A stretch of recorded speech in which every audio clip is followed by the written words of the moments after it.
Yung isang problema, no? So ito kasi wire ito para dito yan, no? So nung nagtakipan na dito nilagay yung dalawang wire. So ito meron na to, dito nilagay naman butas na yan.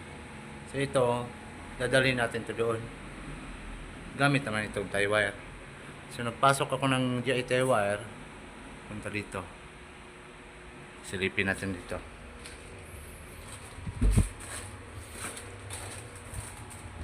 Ayan yung GI tie wire. So, hook lang natin to. Itong dulo. Paraan lang. Kasi yung kamay natin, halos hindi to kasya dito sa butas. Sa liit ng pin light.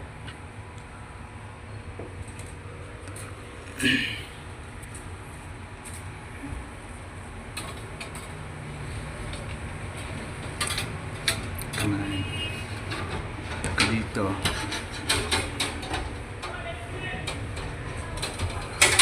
Okay. So kasya yung kamay natin pero hanggang dito lang. Sa ano. Hanggang dito lang. Hanggang dito lang. Yun. So dito na to, no. Dito na tong dulo ng tie wire na to. So ngayon itali natin yung dulo ng wire na yan. Punta dito. Mahaba naman yan. Ayan, ayan flexible na yan. Ayan yan. Dito yan dapat.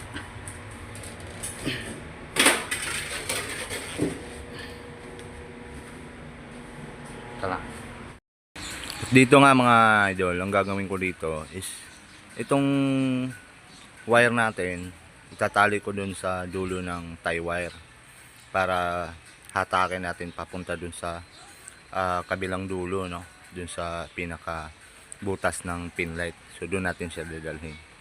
Dito lang yung isang pamaraan na madalas ko naman itong ginagawa na pagdating sa mga ganitong malayo yung pinaglagyan ng butas ng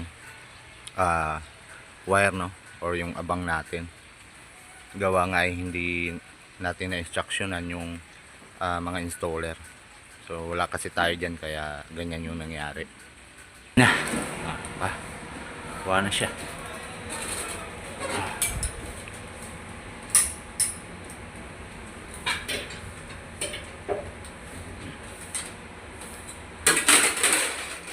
Anong galing?